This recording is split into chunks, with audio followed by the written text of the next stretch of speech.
This is Bedtime Stories, Grownup Edition, Short Stories, Aftermath, Part 2. When we left off, we found out that Miss Bernie had a plan to exit this life, and Melissa was on assignment to interrupt that plan.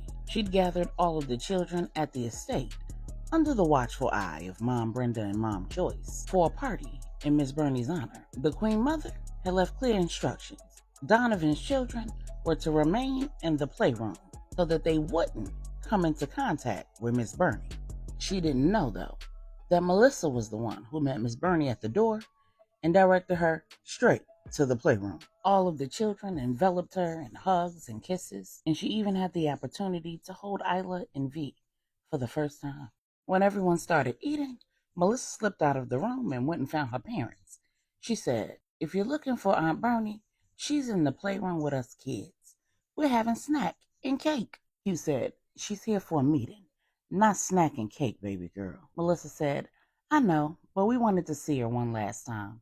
Hugh and Angela looked at one another confused and said, "What do you mean, one last time?" Melissa said, "Ask her during your meeting." Then she walked out of the room and back to the playroom. Angela said, "And this is why I want her to go to the spiritual school.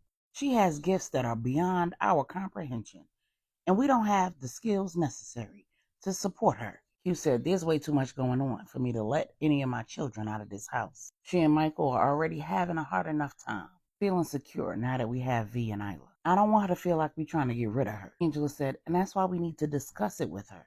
Find out what she wants, how she feels." Hugh asked, "But what if even bringing it up is going to make her feel like she's being thrown away?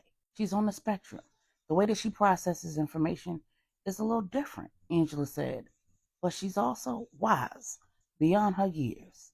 I think she'll be able to understand, especially when we bring up the fact that she could have got herself killed when she hid in the trunk of that car." Hugh said, "Just let me discuss it with CT first, okay?" And on cue, they heard Donovan losing his mind outside of the playroom.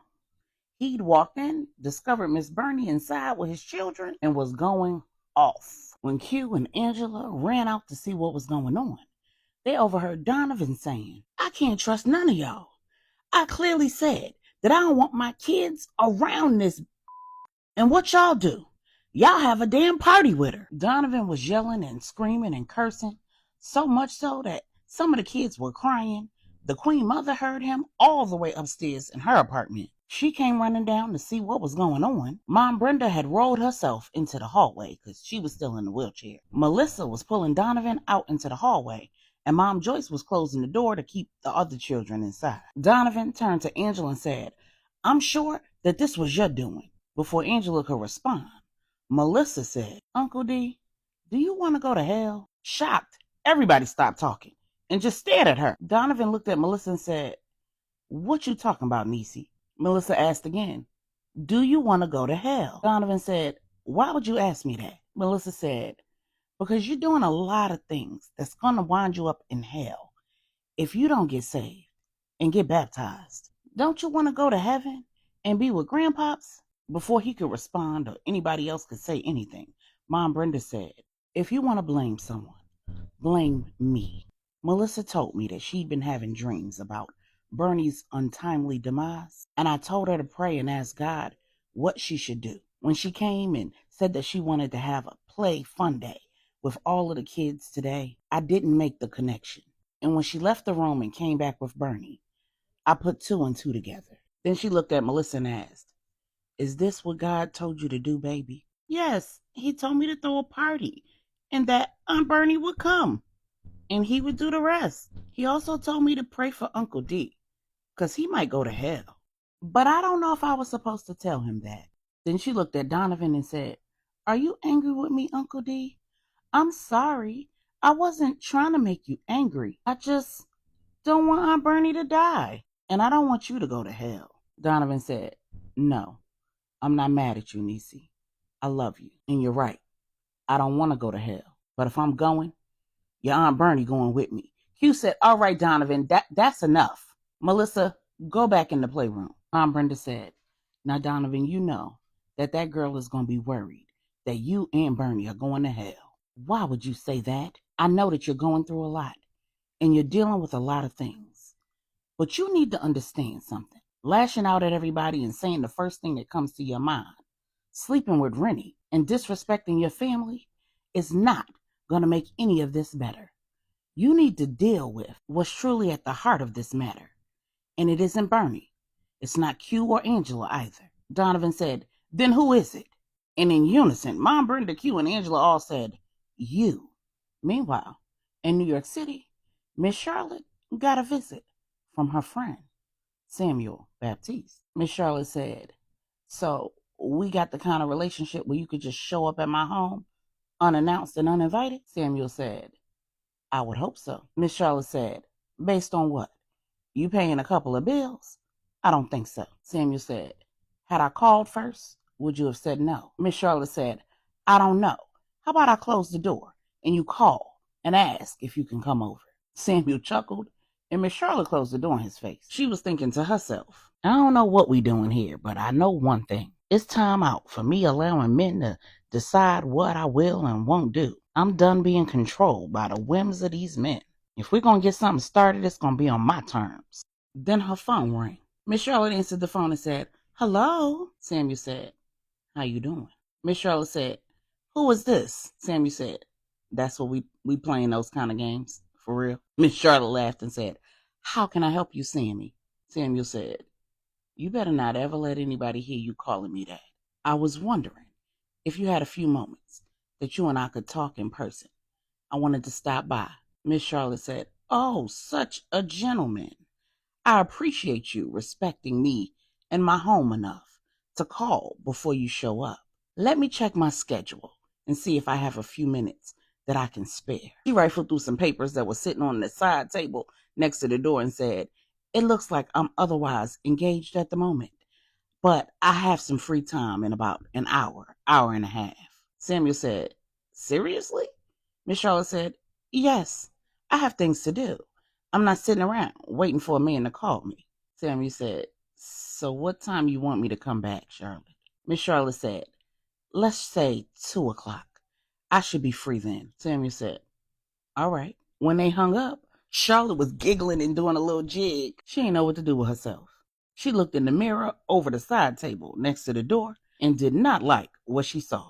She was standing there with no makeup on, a bonnet on her head, in her loungewear, and her Coca-Cola bottle-thick glasses. She ran upstairs, jumped in the shower, took her bonnet off and the rollers out of her hair, brushed through her shoulder-length bob and put her hair up in pin curls, drew on some eyebrows and applied some tasteful makeup, put on some slim-fitting jeans and a nice tunic blouse, layered on her smell goods, and by the time 2 o'clock arrived, she was whipping up a batch of her famous sweet tea and lemonade and putting the finishing touches on her homemade chicken salad. Her middle child, Zora, had started her own catering business, and she'd been trying her hand at a homemade recipe that she got from True for homemade croissants. She just dropped a fresh batch off to her mother earlier that day, and when the doorbell rung, she was laying out her chicken salad sandwiches on croissants and homemade sweet tea and lemonade. She sashayed to the door and said, who is it? As if she didn't already know. And Samuel said,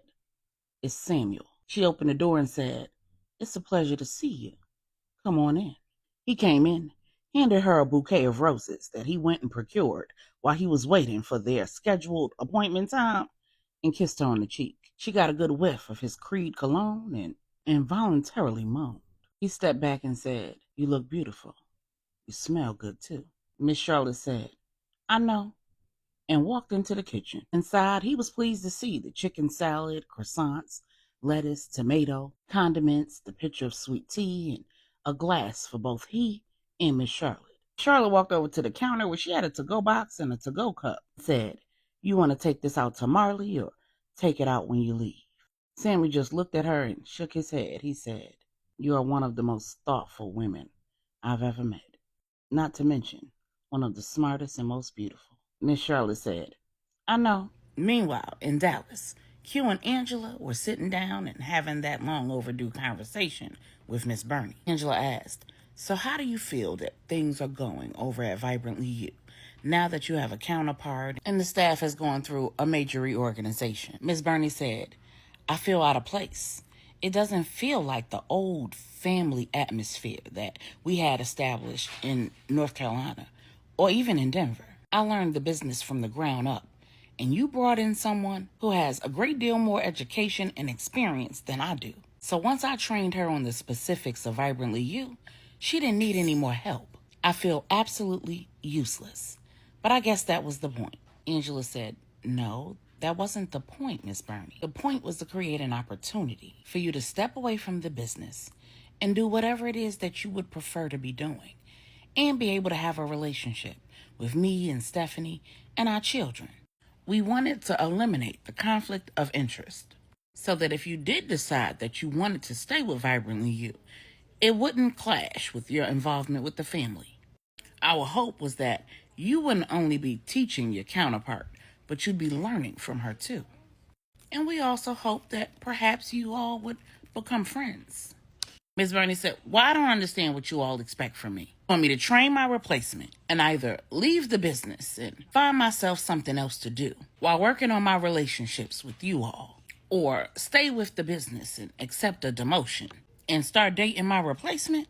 Is that what you're saying?" You said, "Or there's a third option where you chart your own path, as long as whatever it is that you decide doesn't result in you making wild assumptions about our family, having wildly inappropriate conversations with people you shouldn't be having conversations with about us, our family, or our business, or you inserting yourself in situations in such a way that would adversely affect me and mine." Angela said, "And for the record, we decided to have this conversation without any knowledge of what Melissa had planned. She seems to be under the impression that you're thinking about harming yourself." Caught off guard, Miss Burney said, well, let's just address one thing at a time, okay? I figured that you all would want my decision today, so I prepared my resignation letter, and here it is." And then she handed Angela a sealed envelope. Angela asked, "And then what?" Miss Burney said, "And then I'll be out of your hair forever." Donovan's little meltdown outside the playroom kind of solidified that for me. Angela said, "So you're leaving Dallas, or are you saying something else, Miss Burney?" And then Miss Burney answered an either-or question with, "Yes." Angela looked at Q, and Q said, "My father left us a video that we played at his memorial service. And on it he said to me that I need to remember that I don't get to control how other people live, and I don't get to control how they die either. So I'm just going to say this. A permanent solution to a temporary problem robs you and everyone who loves you of hope and grace. The two things that we all need. We need grace when we make mistakes. Otherwise, how do we learn from them? And we need hope to believe that tomorrow is going to be better than yesterday. Life is a ride that once you get off, you can't get back on. Don't get off the ride, Bernie. And don't rob us all of hope and grace." Meanwhile, in New York, Samuel took the plate and drink out to Marla. When he returned, Miss Charlotte was already seated at the table. She asked, "To what do I owe this visit?" Samuel took out a satellite phone and made a phone call. He called a number on speed dial and handed her the phone. After the second ring, she heard her son say, "Hey, Ma, how you doing?" And Miss Charlotte almost lost it. She'd been worried about her son, Lil Dro, a.k.a. Big Wood. She hadn't heard from him directly since before he went to Columbia. And other than the phone call from Q, letting her know that he had to go underground, she had no idea where he was or how he was doing. She said, "Oh my God, Lil Dro, it's so good to hear your voice, baby." And Big Wood said, "I love you too, Ma." They played catch up for a couple of minutes, and then she said, "There has got to be a way for you to be able to re-enter society, because I can't imagine living the rest of my life without being able to lay eyes on you or having to speak to you through someone else. I certainly don't mind visits from Sammy, but I can't have him as the middleman between me and my only son." Big Wood said, "I don't know how long it's going to take, Ma, but the families are doing the best that they can to get me out of this jam." Then she asked, "Did True find you?" Big Wood said, "She did." Miss Charlotte said, "So then you're not alone, because it's got to be lonely." Big Wood said, "I'm alone, Ma." Miss Charlotte said, "Y'all couldn't work it out?" Big Wood said, "There wasn't anything to work out, Ma. This isn't the life that I want for her. Risking her future was just not an option." Miss Charlotte asked, "So you're going to let The choices that your father made keep you from. Big Wood said, Ma, don't do that. I gotta go, Ma. I'll talk to you again soon. I love you. When they hung up, Miss Charlotte looked at Samuel and said, this is all my fault. Had I made different decisions, my son wouldn't be in this life, and he wouldn't be in hiding, and he wouldn't have to live without the woman that he loves. Samuel said, you can shoulda, woulda, coulda yourself to death, Charlotte. It isn't going to change where he is or where you are right now. He's making a choice that's best for him and for the woman that he loves. Instead of judging yourself so harshly, maybe it's time that you start doing the same. Charlotte said, even if I were to end my marriage with Big Dro, there's no way that I would be able to go from that to being in a relationship with a man who's the head of an international criminal organization. Samuel said, one thing at a time, Char. How about you get free first, and then we talk about what's next? Charlotte said, so you want me to get a divorce so that I'm available to you without any idea about what that would look like? Samuel said, no. I want you to choose you, and then let me show you that I'm choosing you too.